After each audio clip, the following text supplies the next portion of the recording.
Pues buenos días. Vamos a continuar con la jornada después de la maravillosa y bella conferencia con la que nos ha regalado el profesor Piñero.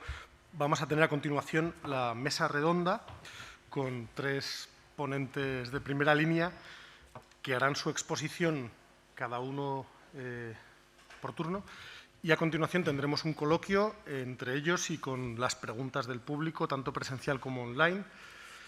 En primer lugar, nos va a hablar la profesora Nieves Acedo, que es directora de programas del Museo de la Universidad de Navarra, directora del Máster en Estudios de Comisariado y profesora colaboradora de la Facultad de Filosofía y Letras. Es doctora en Historia del Arte por la Universidad San Pablo CEU, Máster in Business Administration por la Nebrija Business School, licenciada en Geografía e Historia por la Complutense, especialidad en Historia del Arte, graduada en Filosofía por la Universidad de Navarra, ha sido directora de la Fundación Félix Granada y de la Fundación Claves de Arte. En la Universidad de Nebrija dirigió el máster en Mercado de Arte y fue profesora de Estética, de Conceptos de Arte Contemporáneo y de Crítica de Arte, y también colaboradora experta en el Sistema de Arte Contemporáneo en la revista El Cultural. Su investigación actual aborda, por un lado, la historia de la fotografía y su influencia en la construcción de la mirada contemporánea, y, por otra parte, la captación del valor inherente a la experiencia estética. Y sobre este mismo aspecto desarrolla como colaboradora del grupo Mente-Cerebro en el ICS, en el Instituto Cultura y Sociedad de la Universidad, y ha publicado en la Revista Internacional de Filosofía. Y, como podemos ver, bueno, hemos acortado su currículum porque es muchísimo más largo, pero vamos, que creo que con esto queda claro que sabe de lo que nos va a hablar. En concreto, el título de su ponencia es El momento estético del juicio. Nieves, muchísimas gracias.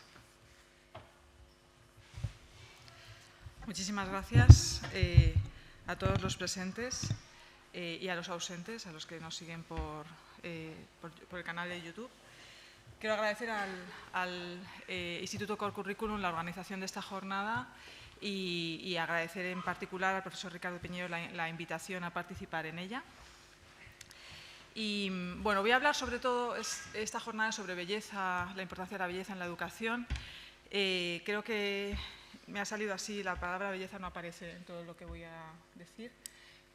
Voy a hablar de educación, de estética y cómo forma parte de la búsqueda de la verdad y del bien. La belleza está, pero no aparece. Y es eso, parte de la búsqueda de la belleza y del bien y no una especie de refinamiento paralelo. Y por eso, bueno, pues voy a, tras una introducción en la que planteo la cuestión, voy a hablar en un primer punto, voy a intentar describir la sensibilidad estética como parte de esa disposición afectiva que condiciona nuestro acceso teórico y práctico al mundo. Después explicaré los peligros de la sensibilidad estética, tanto por descuido como por entronización. Y por último, bueno, pues concluyo y, como no podía ser de otra manera, me referiré muy brevemente al Museo de la Universidad. Una frase. Se titula la intervención El momento estético del juicio, pero el juicio al que me refiero no es ahora el juicio de gusto o el juicio sobre lo bello, no es sobre lo bello o lo sublime de objetos particulares, como son las obras de arte.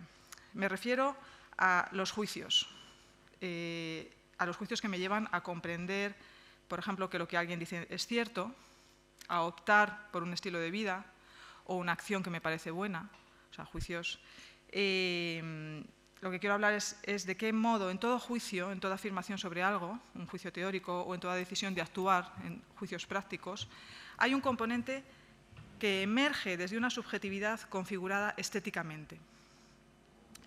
Es como una especie de, como he dicho antes, de disposición afectiva que no es posterior al juicio, no es un resultado de decidir que algo es bueno o que es cierto o verdadero, sino que emerge espontáneamente en la experiencia y, en cierto modo, pues orienta el juicio, lo condiciona, pero no lo determina. Bueno, ¿y por qué quiero llamar la atención sobre este componente estético del juicio? ¿Por qué me parece importante? Pues porque pienso que, como se nos ha dicho antes, ha sido peligrosamente relegado. Pues por una parte porque la pluralidad que define nuestras sociedades, por esa pluralidad que define nuestras sociedades nos faltan lugares simbólicos comunes, lugares simbólicos compartidos. Y a veces hemos dejado ese lugar común que nos une a la articulación de la sociedad, se la hemos dejado a un modelo tecnocrático liberal que quiere sustentarse sobre una pretendida racionalidad neutra. Una racionalidad neutra, o sea, como articular la sociedad con Escuadra y Cartabón, ignorando las afinidades o las prevaloraciones que están cristalizadas culturalmente. Pues bien, como esa racionalidad neutra es una irrealidad y la socialidad exige símbolos compartidos, ¿qué es lo que pasa? Pues que lo que hemos expulsado por la puerta entra por la ventana. ¿Entra por la ventana cómo? Pues en la forma de una afectividad desbocada, explotada interesadamente por los que dominan la técnica y saben cómo incrementarla artificialmente en bien de algún interés particular, o despreciada por quienes excluyen que pueda aportar o complementar de algún modo a la mera razón. Bueno, pues como he dicho, dicha racionalidad teórica o práctica no existe aisladamente. Permítanme un paralelismo que yo creo que aunque tiene sus límites, se comprenderá lo que estoy diciendo.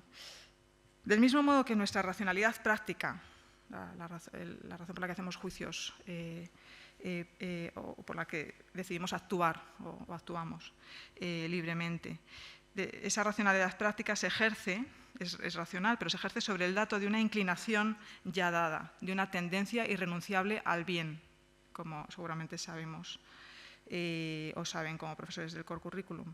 Bueno, pues de un modo similar, los juicios sobre los objetos de experiencia, analíticos y prácticos, también tienen un componente estético que lo condiciona, que es simultáneo.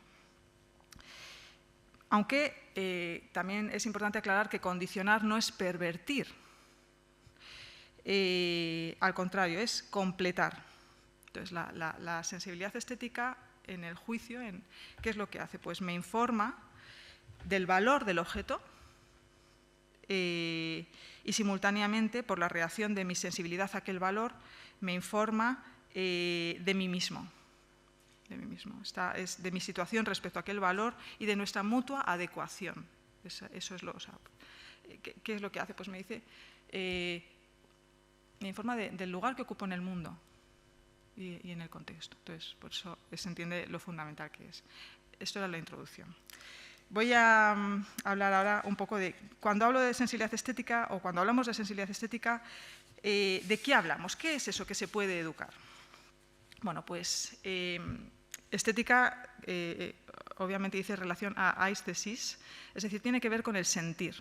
Tiene que ver con el sentir. Y si tiene que ver con el sentir, su base es la sensación.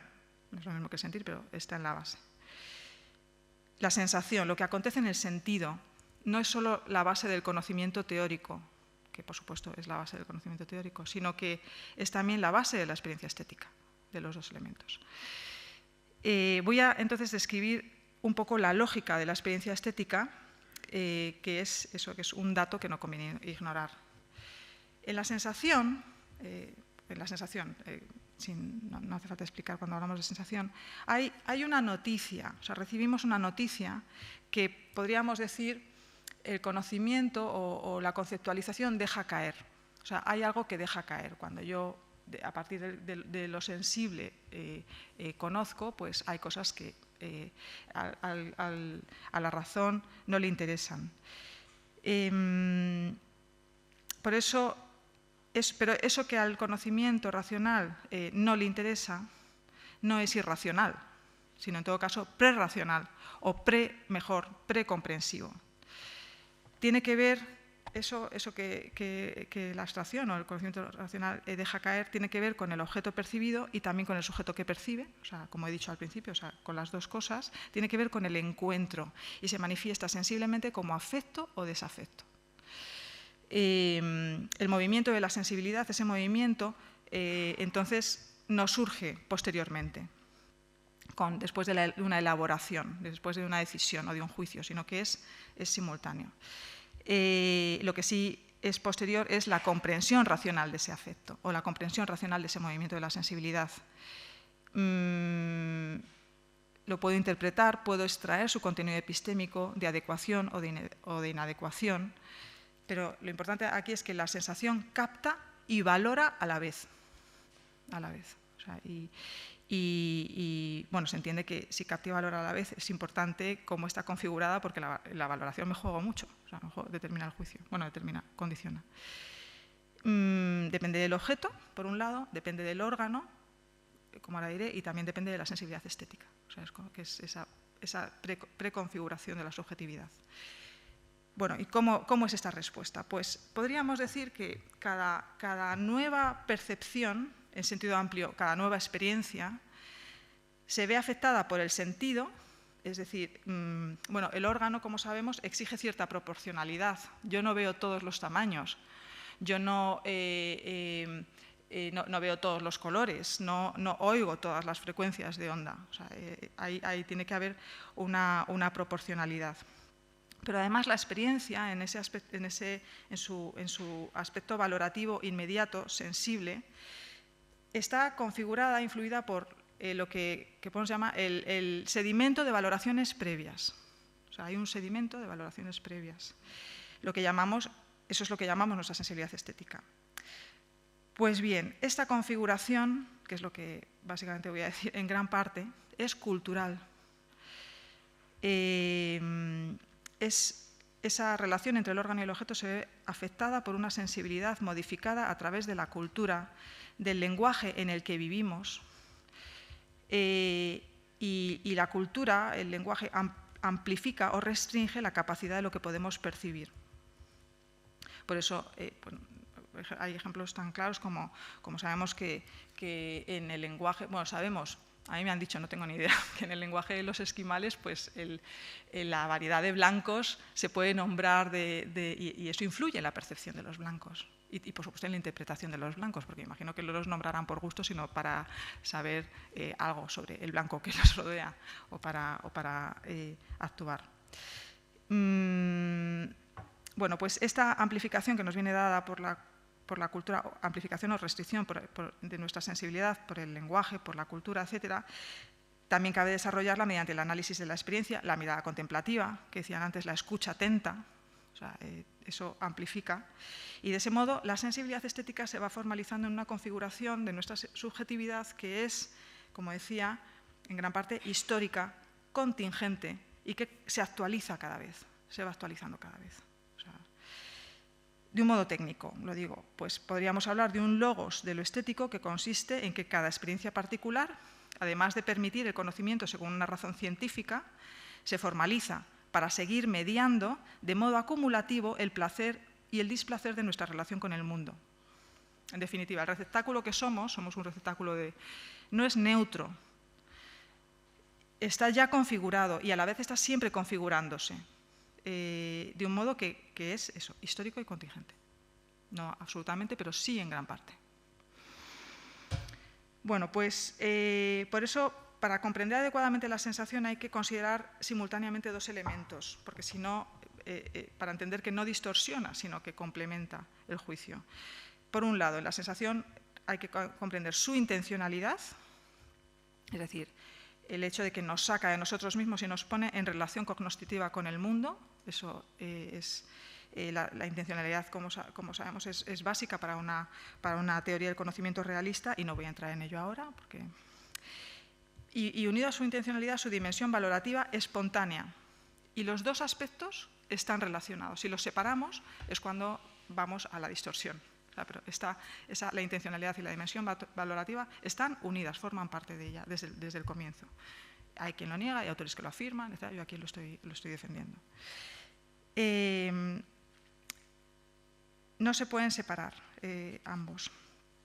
Pero el aprecio, el segundo elemento, al depender de la configuración cultural del sujeto que percibe, porque depende de mí, da noticia no solamente de lo que estoy percibiendo de la experiencia, sino de la mutua relación, de mi encaje o desencaje, del entorno particular en el que me inserto. Y por eso es clave para ajustarme a mí mismo, para ajustar el entorno, para advertir, como quien dice, mi lugar, cuál es mi lugar, o que le falta ese sentido de pertenencia, que es tan importante, sin la que el hombre pierde su centro, queda descentrado.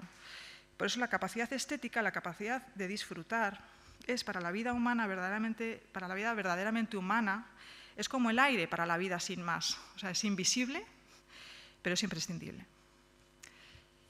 Y entonces, bueno, voy a hablar ahora entonces en un segundo punto de los peligros, ¿no? De la capacitación, de cómo capacitar o qué hacer con este elemento una vez que se reconoce y que bueno, lo primero es decir que sensibilidad estética hay siempre, aunque sea burda, pero hay siempre, o sea, ese elemento que acompaña está. Y siempre influyen y orientan nuestros juicios, también en el menos educado del mundo. La sensibilidad estética influye y orienta sus juicios. Pero la inserción sensible en el mundo, el sentido de pertenencia que la sensibilidad estética nos proporciona, se puede perder. Y se puede perder por su descuido, algo que ya se ha dicho y creo que se seguirá diciendo y que no me voy a extender en ello, pero también si se cultiva con razón de fin, que es el peligro opuesto y que a lo mejor nos queda más cerca. Bueno, lo primero es muy fácil de entender. Quien no está cultivado ignora qué sentimientos le mueven, qué pasiones le agitan, qué movimientos del alma pueden expresarse con una palabra u otra. El indocto queda a merced de quien puede interesadamente provocar emociones y atribuirle significados falsos, es decir, de quien le puede dar gato por liebre. O sea, eso creo que es claro.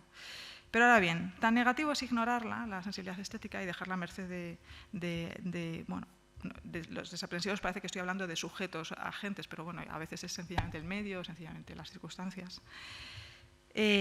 Tan peligroso es eso como ponerla en el centro.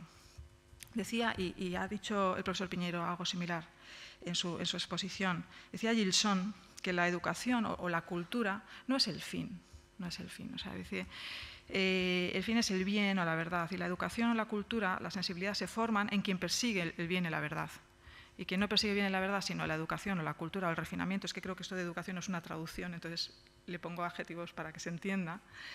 Quien busca primariamente ser culto, educado, refinado, pierde ambos. O sea, no es lo que hay que buscar primariamente. Lo voy a explicar con un ejemplo, y me van a perdonar porque es una lectura de un texto largo, pero a la vez sobrecogedor. Está tomado de una novela de Goran Bonjovic, que se llama Yugoslavia, mi tierra, que probablemente muchos habrán leído, y que él está tratando de describir a sus compatriotas y está intentando comprender el genocidio, los diversos genocidios que hubo en la guerra de Bosnia. Entonces está explicando, o sea, es algo reciente. Entonces está describiendo a un tipo, un aduanero que ha visto y que dice, este podía ser un asesino de los que yo vi, etc. Y lo describe y va. El pobre aduanero no ha hecho nada, pero bueno, es como la excusa de la reflexión. Dice, no me cabía duda alguna de que el aduanero podía convertirse al instante en un hombre despiadado y cruel. No sé por qué, pero siempre me habían dado miedo las personas capaces de esos ataques repentinos de ternura.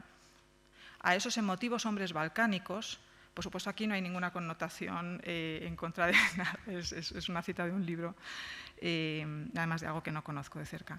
A esos emotivos hombres balcánicos que fingían ser tan impasibles, les gustaba dejarse llevar por las melodías sentimentales que les podían arrancar las lágrimas en cualquier momento, y eran las fieras humanas más peligrosas que se podían encontrar en ese medio ambiente selvático y nada agradable. Estaba seguro de que esos cantores eran capaces de perpetrar atrocidades que otros seres emocionalmente menos desarrollados no podrían ni siquiera pensar. Pude imaginar fácilmente a un hombre parecido a ese aduanero sentimental musitando la letra de una canción sobre las bellezas de los llanos infinitos de Panonia e imaginándose el acompañamiento de las dulces cuerdas de tambura mientras violaba a una niña de 13 años de novisad. Violándola porque ella tenía la culpa, quién sabe por qué, de que él ya no pudiera pasear por la orilla del Danubio, acompañado por una muchacha hermosa y mayor de edad de esa misma ciudad. y más adelante salta un fragmento, dice: quizá la idea que dio lugar al último de los genocidios en esa región fue planificada con sangre fría y ejecutada con una precisión monstruosa, pero, y eso es lo que me interesa, es en la acción misma donde aparece ese imprescindible elemento emocional. Y sigue más adelante: para mí, la imagen de los sanguinarios balcánicos tiene ese componente emocional. No me los imagino como unos fríos y desalmados ejecutores de órdenes ajenas. No, en mis pesadillas esos hombres son una pandilla de amigos borrachos que mientras torturan a los prisioneros se aligeran entonando las mismas canciones hermosísimas que han cantado sus víctimas en cortejos y bodas, porque son canciones que siempre hablan de amor. Esa es mi metáfora de la guerra en Bosnia. Esa guerra fue una orgía sangrienta basada en la explotación emocional del dolor. La venganza de los enamorados incapaces de encontrar a su amor ni siquiera en la eternidad y de los locos que nunca llegan a la madurez mental. Y dice: quien canta no piensa mal, dice el refrán.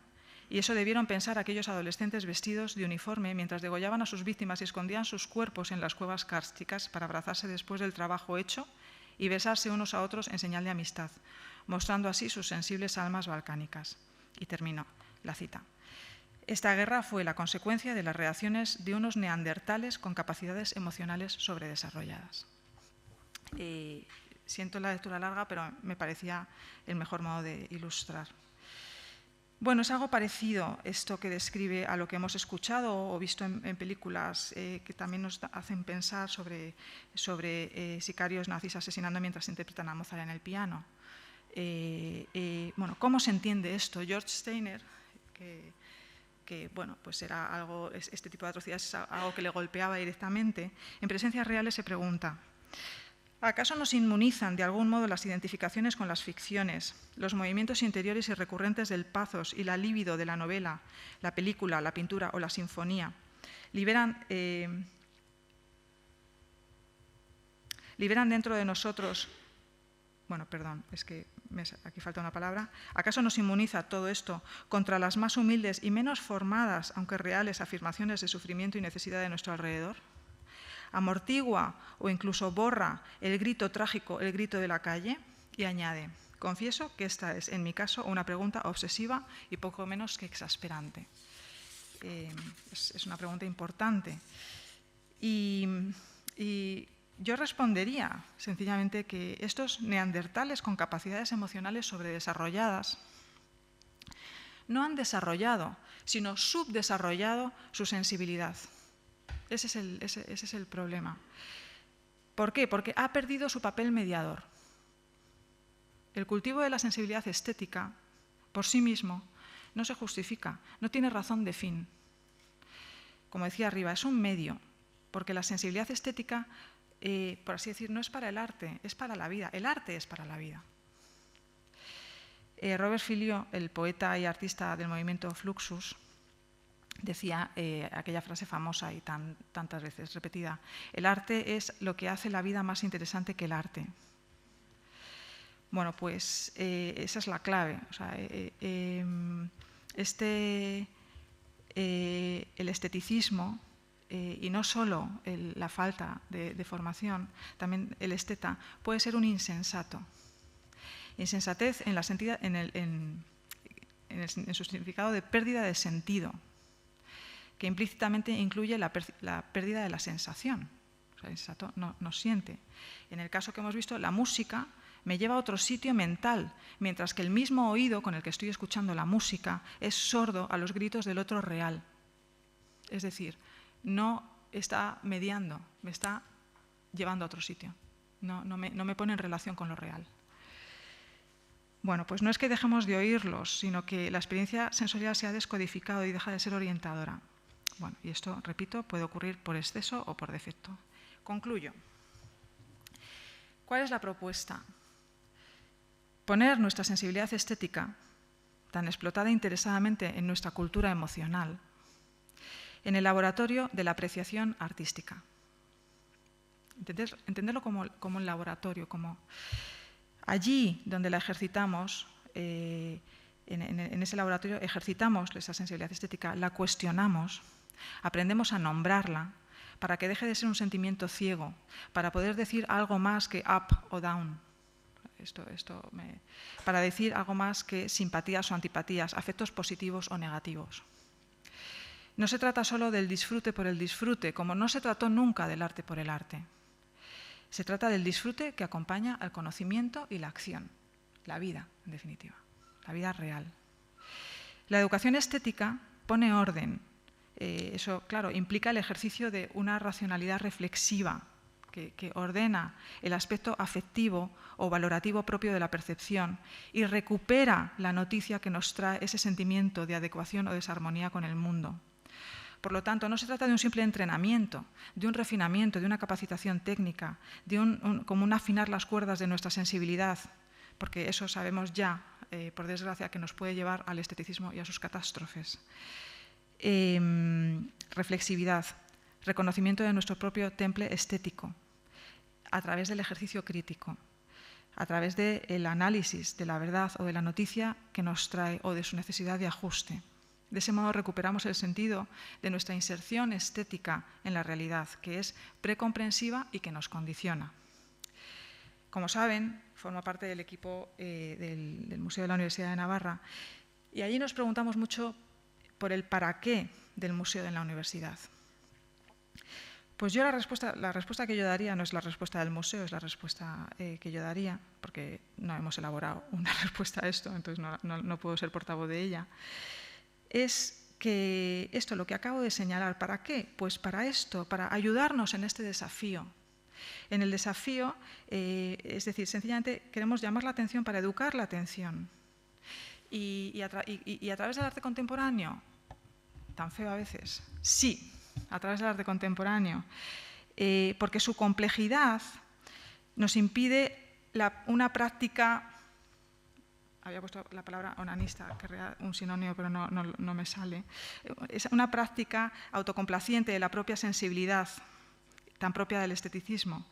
Esa complejidad del arte contemporáneo puede servir a acostumbrar a los públicos bien pensantes a lidiar con lo problemático y lo contradictorio, que es constante en la vida. De este modo podremos formar personas conscientes estéticamente, es decir, conscientes de sí mismos como seres sintientes, abiertos a lo real, también corporal y afectivamente, y libres. Muchas gracias.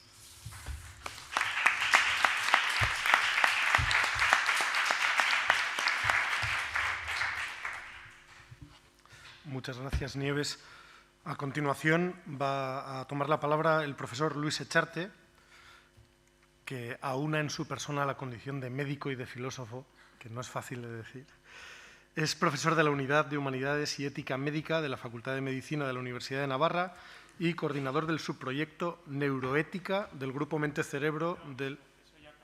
Eso ya pasó. Fue dejado atrás. Era el coordinador del subproyecto Neuroética. Bueno, en todo caso, miembro del proyecto Mente-Cerebro... Tampoco. Abandoné esas tierras. Bien, abandonó esas tierras. A ver, tú me vas corrigiendo. Creo que su labor investigadora está centrada en el área de la filosofía de la tecnología. ¿Puede ser? Más o menos, sí. Bien, por ahí. Actualmente es miembro del Comité de Ética de la Investigación de la Universidad de Navarra y coordinador de calidad en la Facultad de Medicina. Entre sus tareas docentes caben destacarse el ser coordinador del curso de posgrado Metodología en la Investigación Médica, profesor responsable del módulo Ética de la Investigación Biomédica de ese mismo curso, profesor responsable de Ética para Bioingenieros para el Máster en Ingeniería Biomédica de Tecnun, profesor responsable de las asignaturas Antropología y Ciencia y Literatura, profesor de la Unidad de Humanidades y Ética Médica y miembro del Comité de Ética de la Investigación de la Universidad de Navarra, más allá de ser filósofo y médico. Muy bien. El tema del que nos va a hablar el profesor Echarte es bioética y belleza. Muchas gracias, Luis.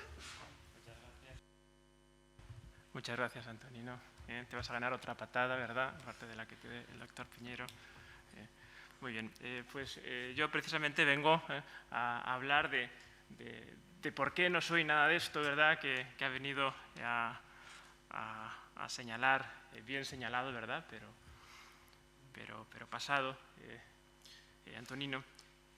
Los que pertenecéis aquí al al campus de arriba, de ciencias, pues muchos me conoceréis, porque sois colega vuestro del claustro de medicina, pero bueno, me muevo por estos edificios. Y bueno, pues en investigación, pues aquí en casa me conocen por haber dedicado muchos años al tema de la neuroética, ¿sí? Ya por el 2004 comencé a publicar cosas sobre los usos no terapéuticos de la biotecnología, ¿no? Luego, poco a poco, eso me fue llevando a meterme en el tema del poshumanismo, el transhumanismo. Ahora todo el mundo habla de estos temas, ¿verdad? Está de moda, es más fácil dar visibilidad, pero por aquel entonces no hablaba nadie, ¿no? Éramos todos unos excéntricos los que hablábamos de esto. Ahora ya están los mejores, ¿no? Pero bueno, por lo menos fuimos los primeros. Y de hace unos años atrás, muy poquitos, 2, 3 años, fue atrapándome la idea de dar un salto, ¿no? Una doble vuelta mortal, ¿verdad?, que me ha llevado a los lindes de la belleza, ¿no? Entonces dejé la neuroética, dejé el transhumanismo, ¿verdad?, pero además lo dejé radicalmente, es decir, esto hay que dejarlo porque esto te atrapa además, es como un mal vicio, ¿verdad?, como el tabaco, esto tengo que dejarlo. Todavía sigo publicando cosas a mi pesar sobre estos temas que intento dejar, decir, no quiero publicar más sobre esto, seguiré publicando, pero en principio pues está finiquitado. Y entonces lo que vengo a presentaros aquí, a explicar aquí un poco es el porqué de esto, ¿no? ¿Qué fue lo que me llevó a, no sé si la presentación está en las pantallas o no, pero bueno, el título es Bioética y Belleza, que me llevó a conectar estos dos términos, estos dos grandes campos, ¿verdad? Y bueno, y la respuesta más corta sería, pues, familiarizarme con dos fuentes. Yo he trabajado muchas, pero una de ellas es Aldous Huxley y la otra, no se ve, bueno, y la otra es Charles Taylor. Aquí está, es algo muy sencillo. Yo he traído la presentación por si les aburro, pues por lo menos que puedan mirar fotografías y alguna cosa. Y aquí está. Y entonces aquí, sobre todo, vengo a hablar algo de Aldous Huxley, que el que quiere iniciarse en todo este tema de la filosofía de la tecnología, de los problemas tecnológicos, de los que hoy somos tan conscientes, pues es un buen introductor del asunto. Y justamente fue él el que pues, me fue llevando a este campo, ¿no? Yo al principio estaba más interesado en sus razonamientos y en sus argumentos tecnológicos, ¿verdad? Él está muy a favor de la tecnología, pero también advierte contra los males usos de la tecnología. A través de ese discurso, poco a poco, yo fui llegando a otro que subyace en su pensamiento, que es un planteamiento que, bueno, pues pone la belleza en el centro y además va recuperando muchos autores que son magníficos para abordar esta cuestión que a veces se trata de una manera quizá no de la mejor de las maneras, ¿no? A veces se presenta la discusión entre tecnología y no tecnología, ¿no? Y eso es un mal debate, ¿no? Es decir, los que avisamos contra el problema tecnológico no estamos en contra de la tecnología, ¿no? Y esto Huxley era muy consciente. Pues de esto voy a hablar. Bien, seguramente de Huxley la mayor parte de los que estén aquí conocerán la obra más extendida, que es Un mundo feliz, que no es un ensayo, sino una novela. Y quiero empezar hablando de ella porque, de alguna manera, valida el planteamiento sobre el buen puerto al que conduce elegir la belleza como faro, que es precisamente lo que hizo Huxley. Lo voy a explicar a continuación, pero antes recordar que con esta distopía fue capaz de predecir allá por 1930 los riesgos que la tecnología traería 100 años después, en nuestro siglo XXI.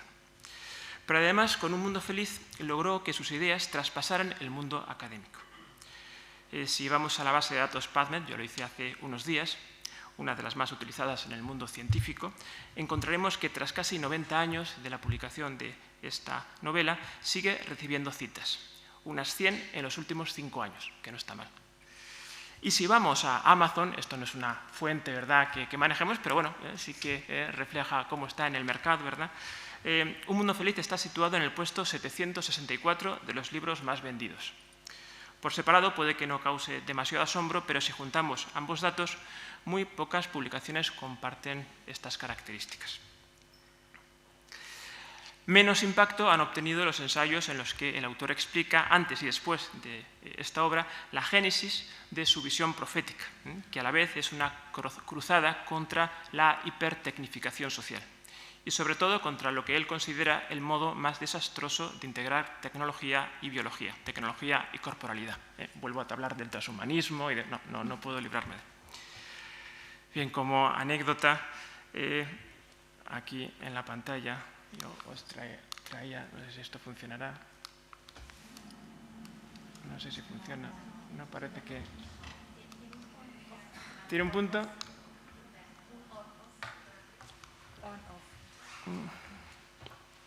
Ah, tiene un off y un on. Gracias, Nieves. No, gracias no, porque no he sabido. No. Ahora. Ahí está, aquí tenemos una edición de Un Mundo Feliz. Como comprobarán, mis imágenes no van a ser pues muy reveladoras. Simplemente decir que esto es una primera edición y ahora mismo se subasta entre los $8.000 y los $9.000 por si están interesados en invertir en incunables. ¿Sí? Pero para comprender el planteamiento de Huxley, su visión sobre la tecnología, conviene también traer a colación algunos hitos biográficos, que es una de las cosas más interesantes de Huxley, que aúna pensamiento y vida. Hablaré primero de su familia. Pertenece, por parte de padre, no se me vaya la imagen, por parte de padre, a una estirpe de destacados intelectuales en la que, por línea paterna, encontramos científicos como su abuelo, el biólogo y antropólogo Thomas Huxley, y también conocido como el bulldozer de Darwin. Julian, hermano de Aldous, siguió la estela de Thomas, llegando a ser una de las figuras más destacadas de la síntesis evolutiva moderna, aparte de ser primer director de la UNESCO. Y Andrew, hermanastro de Aldous, ganó el Premio Nobel de Medicina en 1963 por sus trabajos sobre potenciales de acción. En la foto de la izquierda se ve al abuelo, al padre Leonard y a Julian en las rodillas. Y a la derecha a Andrew y a Aldous en una de sus últimas conversaciones. Por parte de madre. Esto es muy sensible. La tecnología al servicio de la vida, aquí. Por parte materna destacan figuras ilustres del mundo de las letras. En la foto de la izquierda, a la derecha, su abuelo Tom Arnold, profesor de literatura inglesa en Oxford. En medio, su tío Matthew Arnold, uno de los poetas ingleses más destacados de su generación, después de Tennyson y Browning. Y la propia madre de Aldous, Julia Huxley, una de las primeras mujeres que estudió en Oxford, también literatura inglesa. El niño que lleva a las espaldas es Aldous. Huxley describe en sus cartas de infancia, una infancia, un hogar donde la tónica dominante eran las visitas de científicos y escritores participando de encendidos debates sobre lo humano y lo divino. Discusiones que, según relata, continuaban hasta muy entrada la noche. Aunque lo común era que nunca se mezclaran ni grupos familiares ni temas. Ciencias con ciencias y letras con letras. En este clima se siente desde muy pronto inclinado a tomar el testigo de la saga paterna. En su caso, decidió ser médico. Esta elección iba más allá de una mera cuestión profesional. Y es que Huxley simpatizaba con el escepticismo de su abuelo acerca de las causas últimas de la naturaleza.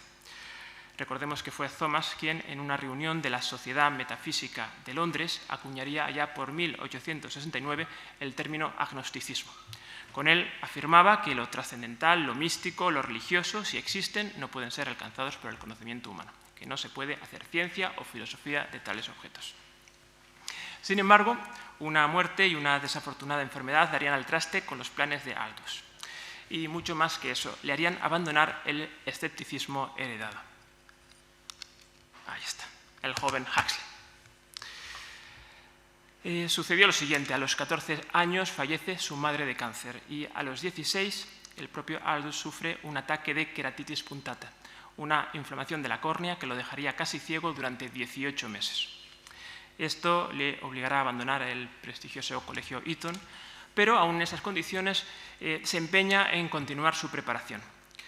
Incluso logra aprender a leer y a tocar el piano en el sistema Braille. Sus conocidos decían que además lo hacía bastante bien. Por suerte, termina recuperando limitadamente la visión de un ojo y es admitido en la Universidad de Oxford, aunque no se matriculará en medicina, sino en literatura inglesa, como su madre. Las razones no tienen que ver solo con su ceguera parcial. En esos 18 meses previos, en los que vio casi en total oscuridad, Huxley cae en la cuenta del poder transformador de la belleza. Toda una paradoja. Su discapacidad, su obtusidad visual, diría Ludwig Wittgenstein, un palabra que funciona muy bien en él, porque de alguna manera refleja cómo algo que impide pues atrapar la luz se convierte en un gran catalizador de crecimiento en sensibilidad, que es de lo que hemos estado hablando aquí en estas primeras sesiones. Topo.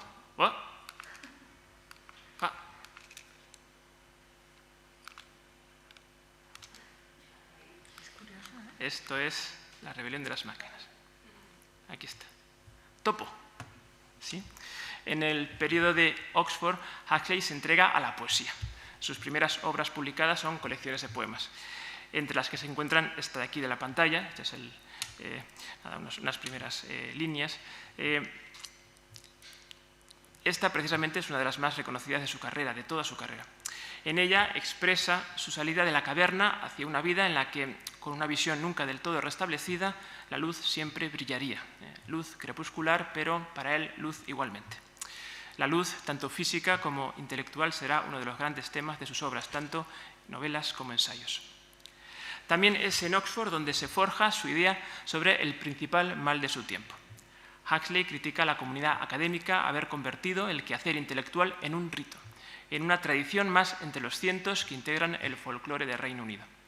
Y esto no sería negativo si no fuera porque para Huxley dicha sociedad ha olvidado el sentido de sus ritos y tradiciones, que se perpetúan ahora ya por inercia, por sentido patrio o quizá por las más bajas razones de utilidad. Los grandes fines, el sentido de la gran tradición académica inglesa, afirma, ha desaparecido de las escuelas y las universidades.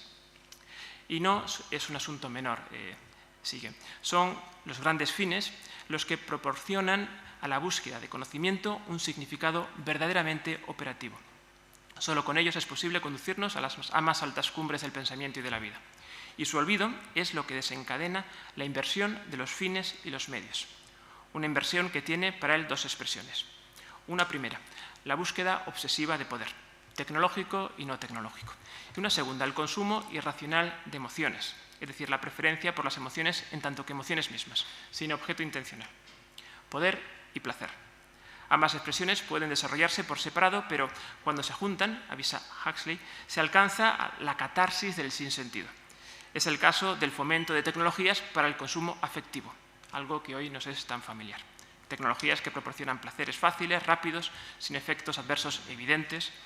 De esto trata precisamente Un mundo feliz. Topos cavando en dirección opuesta a la luz. Unos topos más y más capaces, pero sobre todo topos ebrios de profundidad.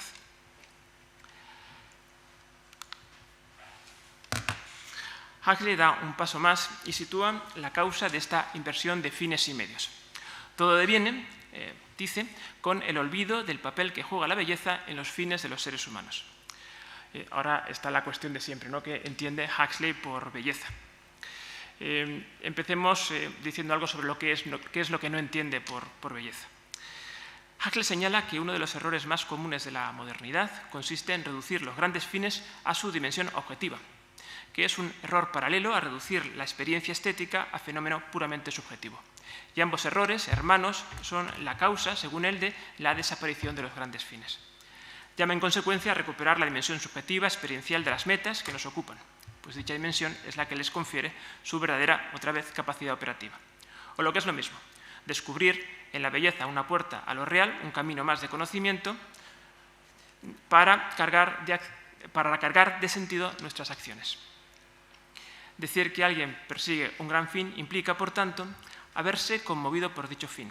Quizá no siempre, quizá no ahora, puede que solo durante un breve instante en el pasado, por ejemplo, en un momento de juventud, como el que acabo de relatar con Huxley.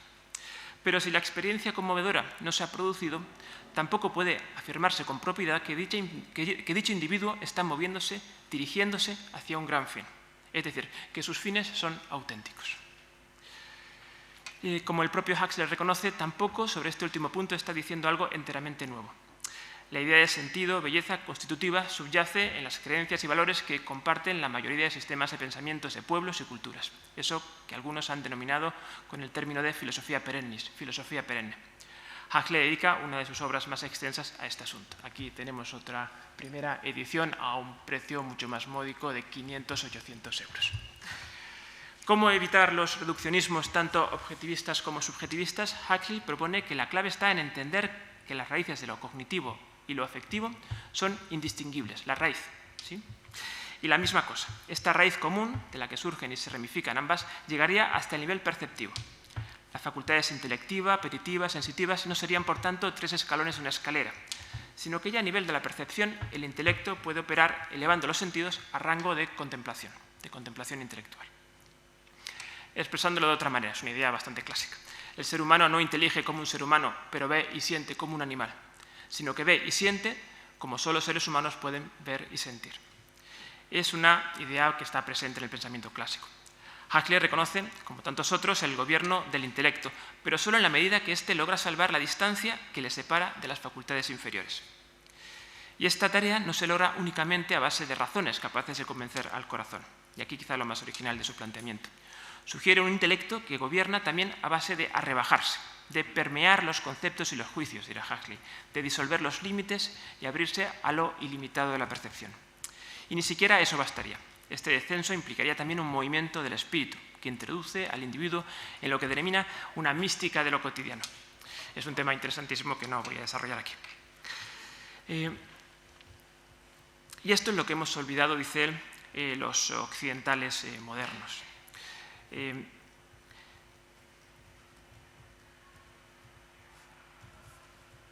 Sabemos elevarnos hacia la objetividad, pero hemos perdido el arte del descenso. Hemos olvidado sentir y ver como auténticos seres humanos. Hemos embrutecido nuestra percepción y afectos. Y con ello perdido también la posibilidad de aprender, con H intercalada, los grandes fines. Encontrar el sentido de la existencia, movernos hacia la belleza. Objetivos para los que son necesarios, dice él, una psique íntegra, un alma que no sean realmente 3. En estas ideas Huxley justifica la distinción que hace entre conocimiento y comprensión, entre knowledge and understanding. El primer término lo sitúa en el mundo del intelecto, o al menos en tanto que usado para la obtención de conocimientos objetivos. El segundo lo utilizará para referirse a esa unidad objetivo-subjetiva, intelectual, afectiva, perceptiva, que se acaba de mencionar.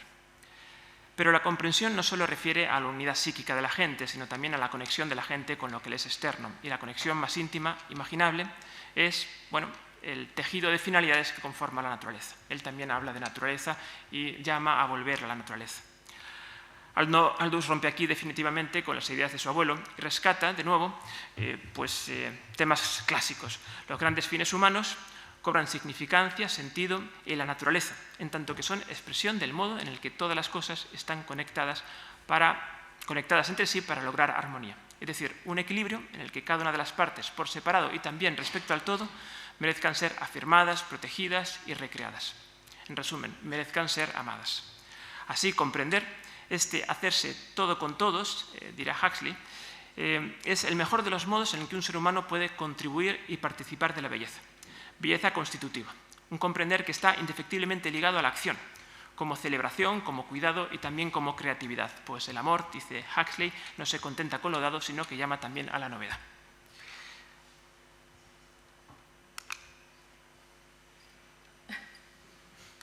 Ahí está. Vamos ahora a lo práctico.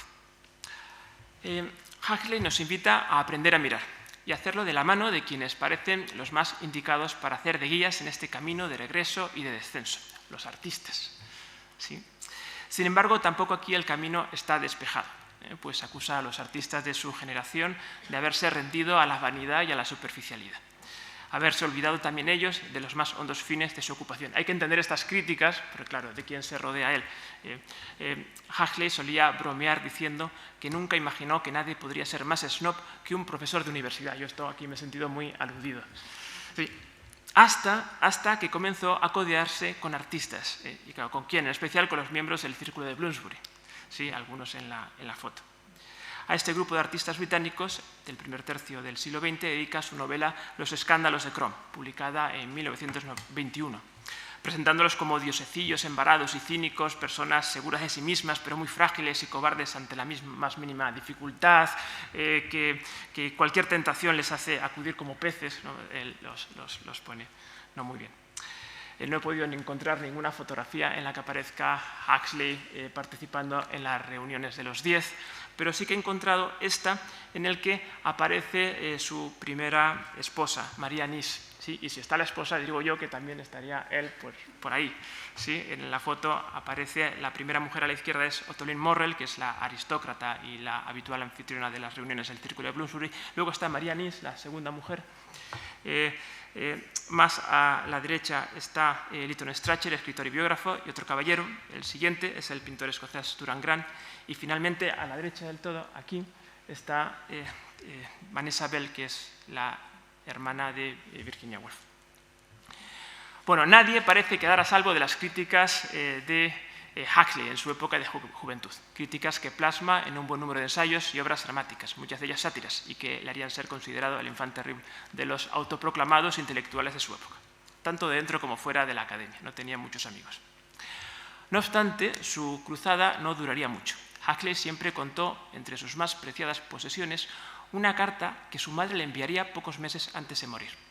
Fue su consejo lo que 17 años después de la redacción de la carta le haría cambiar de actitud. Julia Arnold escribiría a Huxley: Aldous, no juzgue demasiado y ama más. Una frase muy corta. Allá por 1925 decide que su pensamiento tenía que tornarse más constructivo y solo pasarían unos pocos años hasta que en su obra Contrapunto de 1928 aparecen los primeros esbozos de su propuesta de solución. Su programa para rehumanizar los sentidos empieza por reconectar las ciencias y las humanidades en la academia. Esto es el core curriculum, ¿no?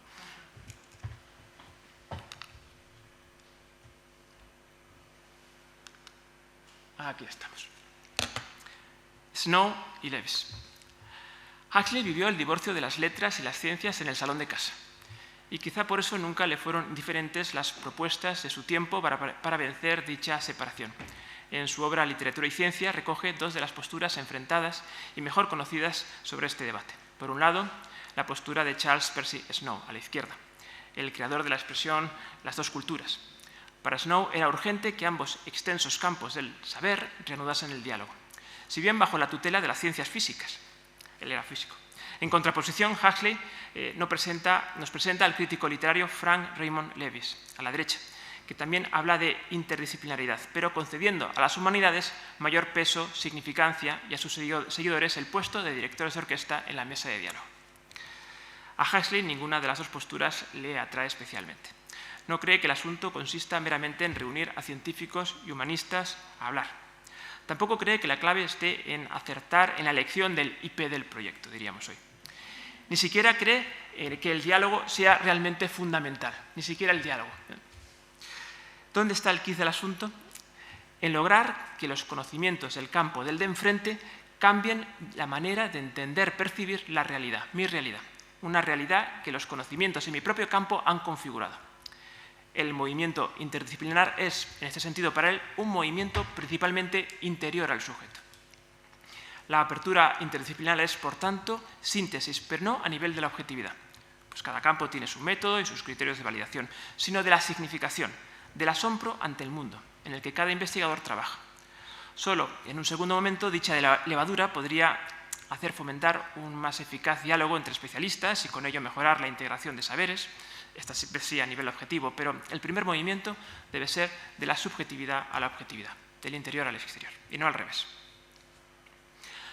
Huxley, con todo, concede a Lewis una importante afirmación. El divorcio no es de dos culturas, sino de tres. porque si bien hay dos reinos enfrentados, el de las ciencias y el de las humanidades, también hay un tercero perdido y olvidado, como la Atlántida, el reino de las artes. La superación de las dos culturas pasa para Huxley por invitar a los artistas también a la mesa de proyectos interdisciplinares. Son necesarios en esta alquimia de la que todos salen beneficiados, los tres reinos, pues esas condiciones son las óptimas para que los que saben pensar pues, sean capaces de mostrar algo a los que saben ver y viceversa. Y Huxley insiste mucho en el término aprender, porque no se trata tanto de acudir a esas mesas a enseñar, como de asistir con la actitud del estudiante, del que va a aprender.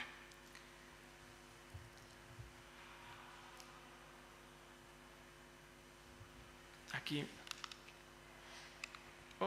hemos ido al final, nos queda un poquito. Aquí traigo una fotografía de Huxley rasgando metafóricamente las puertas de la percepción. ¿Sí? La fotografía es de Cecil Beaton, uno de los grandes retratistas del siglo XX. Son suyas fotografías icónicas de Marilyn Monroe, de Greta Garbo, de Picasso también tiene. Esta foto es de 1936. ¿Cómo termina la historia? Huxley tuvo muchos más problemas con esta idea sobre la interdisciplinaridad que con su cruzada de juventud. Entre otras cosas, le acusaron de haber perdido la cabeza. ¿Sí? A esto va a responder Huxley con varios ensayos sobre la cordura. En la pantalla, y como prueba, un fragmento del prólogo para la edición de Un mundo feliz lanzada justo después de las explosiones de la bomba atómica sobre Hiroshima y Nagasaki. 8 años antes de esta publicación, se había rendido y había abandonado Inglaterra. Decidió instalarse en Estados Unidos. Primero elige Nuevo México por sus desiertos, ¿sí? que solía recorrer para, según él, recuperar las fuerzas perdidas en Inglaterra, y luego terminaría en Los Ángeles, donde se introduciría en los círculos de las estrellas de la época dorada de Hollywood. Allí seguirá redactando ensayos, escribiendo guiones y ofreciendo conferencias. Interesantísimas son sus lectures en Berkeley. Pero también dedicará tiempo a las novelas de ideas, como Un mundo feliz, que eran el proceso y el producto de la síntesis contemplativa que predicaba. Como adelanté al principio de esta presentación, fue con ellas con las que Huxley se adelantó a su tiempo, gracias a las cuales pudo contemplar peligros que la mayor parte de sus contemporáneos despreciaban como ensoñaciones. La propuesta de Huxley, con esto ya termino, contiene ideas muy antiguas y otras algo más originales y controvertidas sin duda. Yo he colaborado durante más de 20 años con numerosos grupos interdisciplinares. La relación entre campos está en el corazón mismo de la bioética y en ellos no he encontrado esta idea de fondo, esta dinámica que nos propone el autor. Sí que es posible observar en nuestros investigadores actitudes y conductas que de manera intuitiva conducen al aprovechamiento estético de sus disciplinas, eso es obvio, pero sin un marco de referencia que las asiente y las guíe, ni mucho menos que nos sirva para canalizar el trabajo interdisciplinar, por lo menos tal como lo presenta Huxley. Hay que reconocer, no obstante, que el modo de llevar a la práctica esta dinámica es un asunto que Huxley deja solamente esbozado. Hay mucho que pensar y desde luego más por hacer. Él combina a los investigadores del siglo XXI, además lo dice explícitamente, los investigadores del siglo XXI, ¿no? a continuar con esta labor de reflexión. Incluso dice que la tecnología podría ayudar a esto. Veremos a dónde me lleva, pero lo que no se puede negar es que hay mucho en juego. En la pantalla es la continuación de la cita anterior. Para Huxley, el bombardeo contra las ciudades niponas representó uno de los más terribles ejemplos de las consecuencias de invertir los fines y los medios. Muestra de progreso tecnológico malogrado y también un importante aviso a nuestras conciencias, aviso que también es una llamada a la interdisciplinaridad, pero no de cualquier tipo, sino de interdisciplinaridad en la belleza. Muchas gracias por vuestra paciente atención.